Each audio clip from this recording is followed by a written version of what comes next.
On était resté sur une série de 7 matchs sans défaite. On a perdu à Montpellier. On a envie de retrouver la victoire et de finir sur la victoire.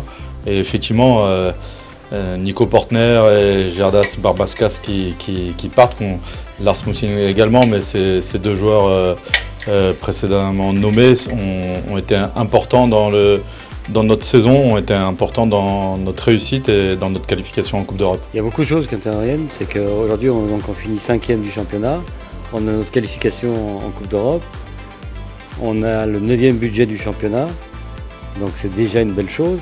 Et quand on regarde le championnat, il est très serré, quoi. C'est-à-dire qu'aujourd'hui, on est tous à 3 points.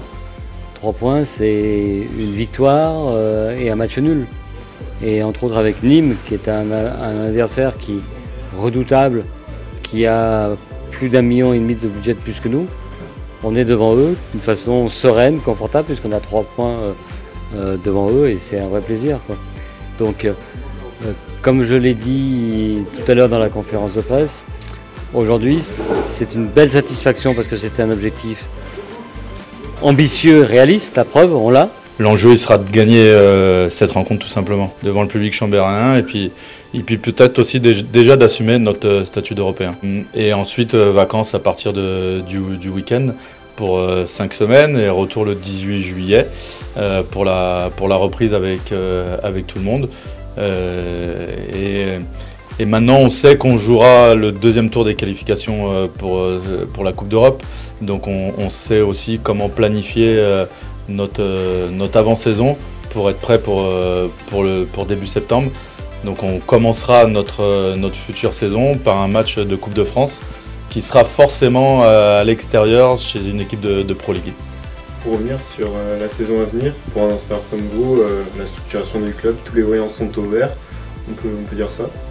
Ouais, complètement. On est dans des structures, je pense, assez exceptionnelles ici, que ce soit le phare ou maintenant l'académie. Nos bureaux sont ici, le centre de formation s'entraîne quotidiennement ici, c'est notre gymnase, nos bureaux, nos studios pour loger les joueurs du centre de formation.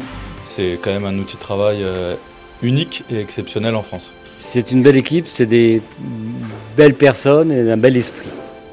Sincèrement, je crois qu'il y a un moment ou un autre, le surplus qui fait par rapport peut-être à un problème de compétence quand vous avez joué le PSG, sincèrement on ne se bat pas avec les mêmes armes. Cette année, la seule équipe qui a perdu le PSG sur le territoire français, c'est Chambéry, en Coupe de la Ligue. Ça ne nous a pas permis de la gagner malheureusement parce qu'après il y avait encore un autre obstacle important qui était Nantes. Mais avec cet esprit, on bouge des montagnes. On est en pays de Savoie et pourtant on arrive à faire bouger les montagnes. On a une gouvernance qui évolue, qui est importante. Aujourd'hui, on prend le temps de construire les choses. Rien ne se fait dans la précipitation. Tout se fait avec de la sérénité et de la réflexion, quoi. Et aujourd'hui, sincèrement, on augmente notre budget encore de 5% la prochaine saison. Après quelques années difficiles, tous les ans, on augmente notre masse salariale de plus de 10%, quasiment 15% cette année, parce qu'on avait fait des économies, parce que les temps étaient très durs, etc. Et il y a un moment ou un autre, on ne peut pas avoir de résultat. Après, on joue avec le maintien, quoi. Et là, aujourd'hui, on a pu jouer pour se situer en place européenne. Et j'espère que l'année prochaine, on pourra rejouer avec des places européennes.